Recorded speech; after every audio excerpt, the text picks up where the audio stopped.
Vai jūs dzirdējāt, ko Minhenē drošības konferencē pateica ASV viceprezidents Vents? Tas, par ko es raizējos, ir draudi no Eiropas iekšienes, ko rada Eiropas atkāpšanās no dažām tās pamatvērtībām. Pēc dažām minūtēm jūs varēsiet paskatīties visu šo runu latviešu valodā, bet pirms tam gribētos īpašu sveicienu nodot mūsu sabiedriskajiem mēdījiem, kuri savās labākajās tradīcijās turpināja ne jau tikai Trumpa, bet jau visas Trumpa administrācijas, šajā gadījumā Ventsa, nomelnošanu.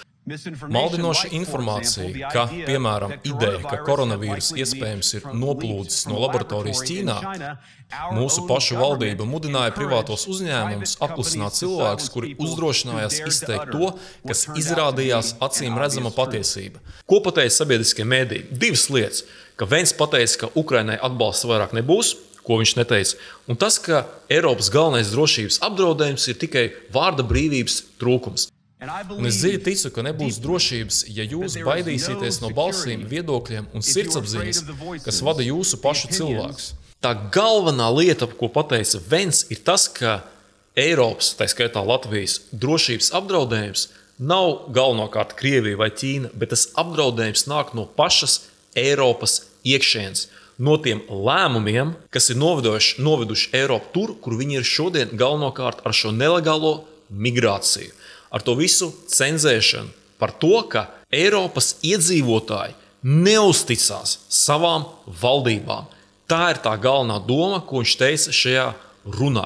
Patvērumu meklētājs, bieži vien jauns vīrietis 20 gadu vecumā, kas jau ir zināms policijai, ietriec pūlī ar automašīnu un satricina sabiedrību. Cik reizes mums ir jācieš šīs drausmīgās neveiksmes, pirms mēs mainām kursu un virzām mūsu kopīgo civilizāciju jaunā virzienā? Spilgtākais piemērs, protams, bija Covida laika cenzūra, kā tika cenzurēts alternatīvs viedoklis, kas arī izraisīja šo absolūto neusticību valdībām, arī ir tas viens no galvenajiem drošības apdraudējums pašām valstīm, kad šo valstu pilsoņi neusticās šo valstu vadītājiem. Bet krīze, ar ko šīs kontinents saskars tieši tagad, krīze, ar kuru, manuprāt, mēs visi kopā saskaramies, ir mūsu pašu radīta. Viena no viņam tēzēm bija, ka faktiski tas, pret ko savulaik rietumu pasaule cīnījās ar komunismu, šis komunisms pēc būtības ir iedzīvojies šodienas Eiropā, kur tiek slāpēts nepopulārs viedoklis, cenzūra, reliģiskā cenzūra un tam līdzīgi. Neklausieties, ko jums saka visādi eksperti. Paši paklausieties, ko pateica ASV viceprezidents Vents Minhenes drošības konferencē. Mēs, protams, sapulcējāmies šajā konferencē, lai apspriestu drošību. Un parasti mēs domājam draudus mūsu ārējai drošībai. Es redzu, ka šodien šeit ir sapulcējušies daudzi izcili militārie līderi, bet, lai gan Trumpa administrācija ir ļoti norūpējusies par Eiropas drošību un uzskata, ka mēs varam panākt saprātīgu izlīgumu starp Krieviju un Ukrainu, mēs arī uzskatām, ka tuvākajos gados Eiropai ir svarīgi spērt soli uz priekšu, lai nodrošinātu pašai savu aizsardzību. Draudi, pa kuriem es visvairāk uztraucos attiecībā pret Eiropu, nav Krievija. Tā nav arī Ķīna. Tas nav kāds cits ārējs faktors. Tas, par ko es raizējos, ir draudi no Eiropas iekšienes, ko rada Eiropas atkāpšanās no dažām tās pamatvērtībām, kas ir kopīgas arī Amerikas Savienotajām valstīm.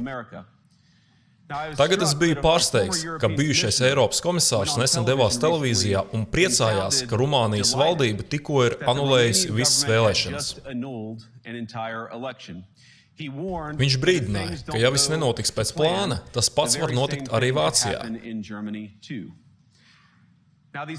Šie kavalieru paziņojumi ir šokējoši amerikāņu ausīm. Gadiem ilgi mums ir teikts, ka viss, ko mēs finansējam un atbalstām, ir mūsu kopīgo demokrātisko vērtību vārdā.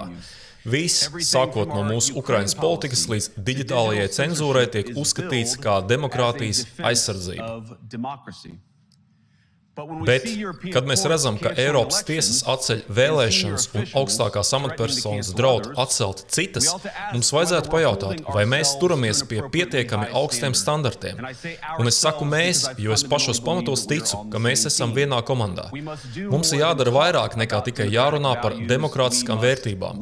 Mums ir jādzīvo saskaņā ar tām.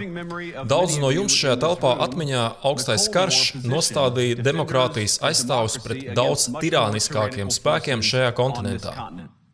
Un padomājiet par to pusi tajā cīņā, kas cenzēja disidentus, kas slēdza baznīcas, kas atcēla vēlēšanas. Vai viņi bija labie? Noteikti nē. Un paldies Dievam, viņi zaudēja augsto karu. Viņi zaudēja, jo nenovērtēja, necienīja visas neparastās brīvības svētības. Brīvība pārsteigt, kļūdīties, izdomāt, būvēt. Kā izrādās, jūs nevarat uzspiest inovācijas vai radošumu, tāpat kā jūs nevarat uzspiest cilvēkiem, kas viņiem jādomā, kas jājūt vai kam jātic. Mēs uzskatām, ka šīs lietas noteikti ir saistītas. Un, diemžēl, kad es šodien skatos uz Eiropu, man dažkārt nav skaidrs, kas notika ar dažiem šī augstā kara uzvarētājiem.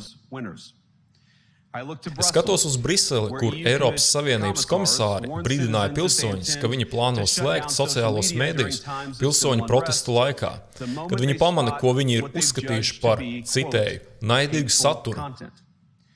Vai šo pašu valsti, kur policija ir veikusi reidus pret pilsoņiem, kurus tur aizdomās par antifeministisku komentāru ievietošanu internetā, citēju, cīņu pret mizogīniju internetā. Es skatos uz Zviedriju, kur pirms 2 nedēļām valdība notiesāja kristiešu aktīvistu par piedalīšanos Korāna dedzināšanā, kuras rezultātā tika nogalināti viņa draugi. Un, kā tiesnesis viņa lietā vēsi atzīmēja, Zviedrijas likumi, lai it kā aizsargātu vārda brīvību, patiesībā nepiešķir, es citēju, brīvu rīcību, ko darīt vai teikt, neriskējot, aizvainojot grupu, kurai ir šāda pārliecība. Un, iespējams, visatraucošākās ziņas ir tas, ka es skatos uz mūsu ļoti dārgajiem draugiem, apvienoto karalisti, kur apkāpšanās no sirdsapziņas tiesībām ir nostādījusi Britu reliģiskās pamatbrīvības krustcelēs. Pirms nedaudz vairāk nekā 2 gadiem Lielbritānijas valdība apsūdzēja Ādamu Smitu Konoru, 51 gadu vecu fizioterapeitu un armijas veterānu, noziegumā. Viņš stāvēja 50 metrus attālumā no abortu klīnikas un 3 minūtes klusi lūdzās. Nevienam netraucējot, nekontaktējoties ne ar vienu, vienkārši klusi lūdzās. Un pēc tam, kad Britu tiesību sargājušās iestādes viņu pamanīja un pajautāja, par ko viņš lūdz, Ādams atbildēja vienkārši. Tas bija nedzimušā dēla vārdā, kuru viņš un viņa bijusī draudzene bija abortējusi pirms vairākiem gadiem. Policistus tas neaizkustināja. Ādams tika atzīts par vainīgu valdības jaunā buferzonu likuma pārkāpšanā, kas paredz kriminālu atbildību par klusu lūgšanu un citām darbībām, kas varētu ietekmēt personas lēmumu 200 metru attālumā no abortu veikšanas vietas. Viņam tika piespriests samaksāt 1000 mārciņu tiesas izdevumus prokuratūrai. Es vēlētos, kaut es varētu teikt, ka tā bija ņirgāšanās, vienreizējs traks piemērs tam, ka slikti uzrakstīts likums tika pieņemts pret vienu cilvēku. Bet nē, pagājušā gada oktobrī, tikai pirms dažiem mēnešiem, Skotijas valdība sāka izplatīt vēstules pilsoņiem, kuru mājās atrodas tā sauktajās drošajās piekļuves zonās, brīdinot viņus, ka pat personīgu lūgšanu viņu pašu mājās var nozīmēt likuma pārkāpšanu. Protams, valdība mudināja lasītājus ziņot par visiem līdzpilsoņiem, kas tiek turēti aizdomās par savu vainu domu noziegumos Lielbritānijā un visā Eiropā. Baidos, ka vārda brīvība atkāpjas. Taisnības labad man jāatzīstas, ka dažreiz skaļākās balsis par cenzūru ir nākušas nevis no Eiropas, bet gan no manas valsts, kur iepriekšējā administrācija draudēja un iebiedēja sociālo plašsaziņas līdzekļu uzņēmumus, lai tie cenzētu tā sauktamo dezinformāciju. Maldinoša informācija, ka, piemēram, ideja, ka koronavīrus iespējams ir noplūdis no laboratorijas Ķīnā, mūsu pašu valdība mudināja privātos uzņēmumus apklusināt cilvēkus, kuri uzdrošinājās izteikt to, kas izrādījās acīm redzama patiesība. Tāpēc es šodien šeit nāku ne tikai ar novērojumu, bet arī ar piedāvājumu. Tāpat kā Baidena administrācija šķiet izmisīgi centās apklusināt cilvēkus par to, ka viņi runā savas domas. Tātad Trumpa administrācija rīkosies tieši pretēji, un es ceru, ka mēs pie tā varēsim strādāt kopā. Vašingtonā ir jauns pilsētas šerifs, un Donalda Trumpa vadībā mēs varam nepiekrist jūsu uzskatiem, bet mēs cīnīsimies, lai aizstāvētu jūsu tiesības izteikt savas domas publiskajā telpā, piekrītot vai nepiekrītot.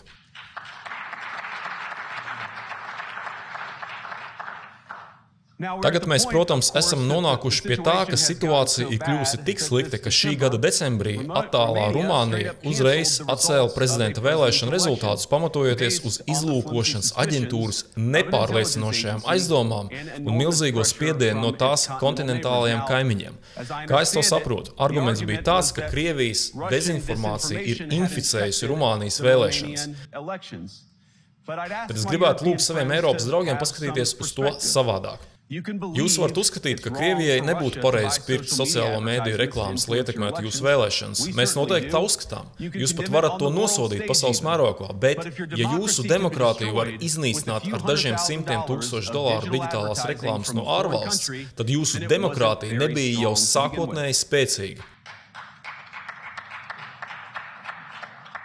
Labā ziņa ir tā, ka es domāju, ka jūsu demokrātijas ir ievērojami mazāk trauslas nekā daudzi cilvēki, acīm redzot, baidās. Un es patiešām ticu, ka ļaujot mūsu pilsoņiem paust savu viedokli, viņi kļūs vēl stiprāki.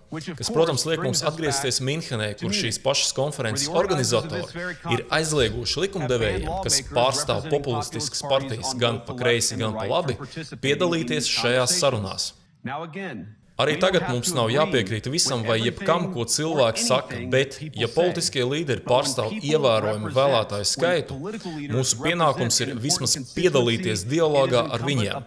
Tagad daudziem no mums, kas atrodas Atlantijas okeāna otrajā pusē, tas ar vien vairāk izskatās pēc vecām iesakņojušām interesēm, kas slēpjas aiz neglītiem padomju laika vārdiem, piemēram, dezinformācija, kuriem vienkārši nepatīk ideja, kā kāds ar alternatīvu viedokli varētu izteikt citu viedokli, vai nedod Dievs balsot citādi, vai vēl sliktāk uzvarēt vēlēšanas. Šī ir drošības konference, un es esmu pārliecināts, ka jūs visi šeit esat gatavi runāt par to, kā tieši jūs plānojat palielināt aizsardzības izdevumus nākamajos gados saskaņā ar kādu jaunu mērķi.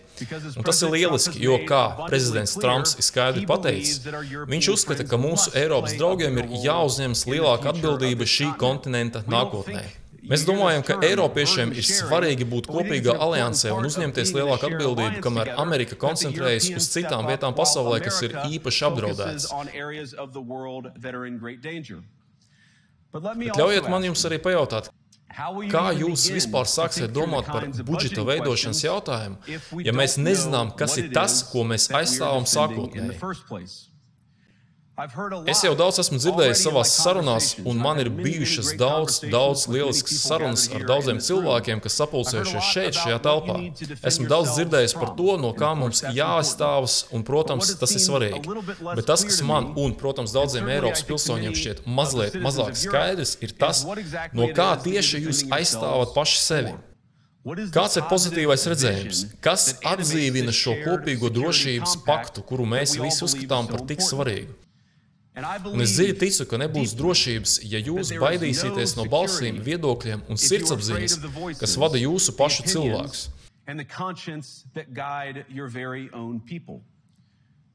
Eiropa saskaras ar daudzām problēmām, bet krīze, ar ko šīs kontinents saskaras tieši tagad, krīze, ar kuru, manuprāt, mēs visi kopā saskaramies, ir mūsu pašu radīta.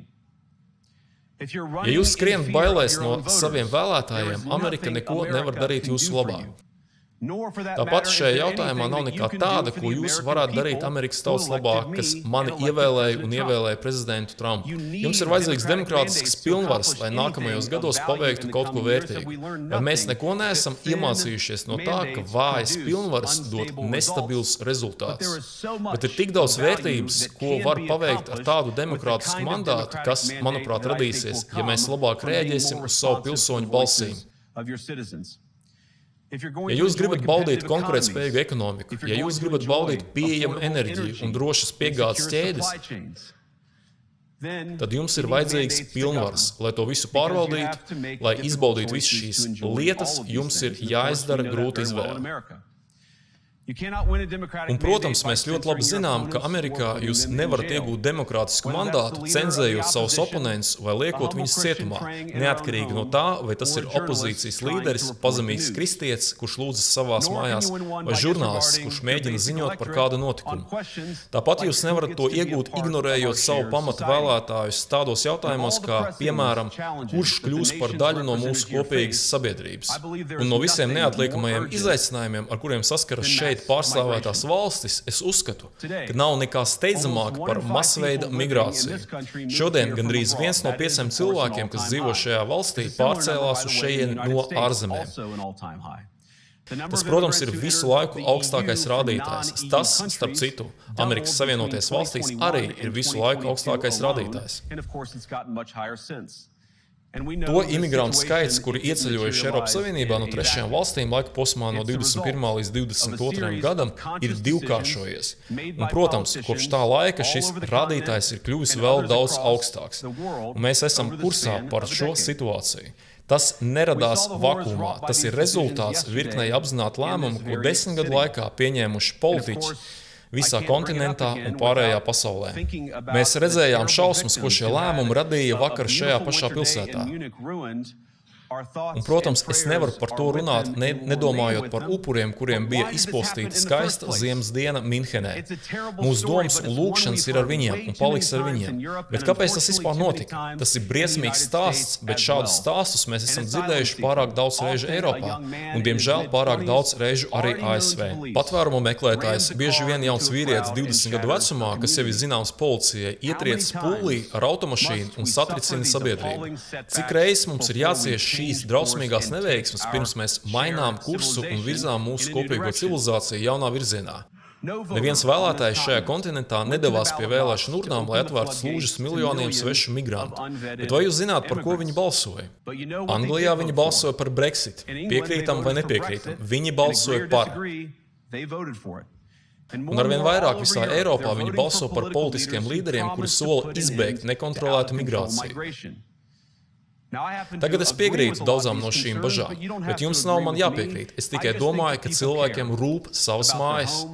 Viņiem rūp savi sapņi, viņi rūpējas par savu drošību un spēju nodrošināt sevi un savus bērnus. Un viņi ir gudri. Es domāju, ka tā ir viena no svarīgākajām lietām, ko esmu iemācījies savā īsajā politiskajā karjerā. Pretēji tam, ko jūs varētu dzirdēt dažos kalnos Davosā, mūsu valstu pilsoņi parasti neuzskata sevi par izglītotiem dzīvniekiem vai maināmiem globālās ekonomikas zobratiem, un nav nekāds pārsteigums, ka viņi nevēlas, lai viņu līderi viņus jauktu un ignorētu. Šo lielo jautājumu iztiesāšana pie vēlēšanu urnām ir demokrātijas uzdevums. Es uzskatu, ka cilvēku atlaišana, viņu bažu noraidīšana vai, vēl ļaunāk, plašsaziņas līdzekļu slēgšana, vēlēšanu slēgšana vai cilvēku izslēgšana no politiskā procesa neko neaizsargā. Patiesībā tas ir visdrošākais veids, kā iznīcināt demokrātiju. Un runāšana ar viedokļu paušanu nav iejaukšanās vēlēšanās. Pat tad, ja cilvēki pauž viedokli ārpus jūsu valsts, un pat tad, ja šie cilvēki ir ļoti ietekmīgi, un ticiet man, es to saku ar humoru, ja Amerikas demokrātija var izdzīvot 10 gadus ar Gretu Thunbergu, jūs varēsiet izdzīvot dažus mēnešus ar Elonu Musku. Bet kā ar Vācijas demokrātiju, ne Amerikas, ne Vācijas, ne Eiropas demokrātija neizdzīvos, ja pateikt miljoniem vēlētāji, ka viņu domas un bažas, viņu centieni, viņu lūgumi pēc palīdzības ir nederīgi vai pat necienīgi, lai tos apsvērtu. Demokrātija balstās uz svētu principu, ka tautas balsī ir nozīme. Ugunsmūriem nav vietas. Jūs vai nu atbalstāt šo principu, vai arī to nedarāt. Eiropiešiem ir balss. Eiropas līderiem ir izvēle. Un man stingra pārliecība ir tāda, ka mums nav jābaidās no nākotnes. Jūs varat pieņemt to, ko jūsu cilvēki jums saka, pat ja tas ir pārsteidzoši un pat ja tas jums liekas nepieņemami. Un ja jūs to darāt, jūs varat droši un pārliecinoši raudzīties nākotnē, zinot, ka tauta stāv aiz katra no jums. Un tā, manuprāt, ir demokrātijas lielā maģija. Demokrātija nav šajās akmens ēkās vai skaistajās viesnīcās. Tā nav pat lielajās institūcijās, ko mēs esam izveidojuši kopā kā sabiedrība. Ticēt demokrātijai nozīmē saprast, ka katram mūsu pilsonim ir sava balss. Un ja mēs atteiksimies ieklausīties šajā balsī, pat mūsu visveiksmīgākās cīņas nesīs mums ļoti maz. Kā pāvests Jānis Pāvils II, manuprāt, viens no neparastākajiem demokrātijas aizstāvjiem šajā kontinentā vai jebkurā citā reizē teica: nebaidieties! Mums nevajadzētu baidīties no saviem cilvēkiem, pat ja viņi pauž uzskatus, kas nesaskan ar to līderu uzskatiem. Paldies jums visiem! Lai jums veicas, lai Dievs jūs svētī!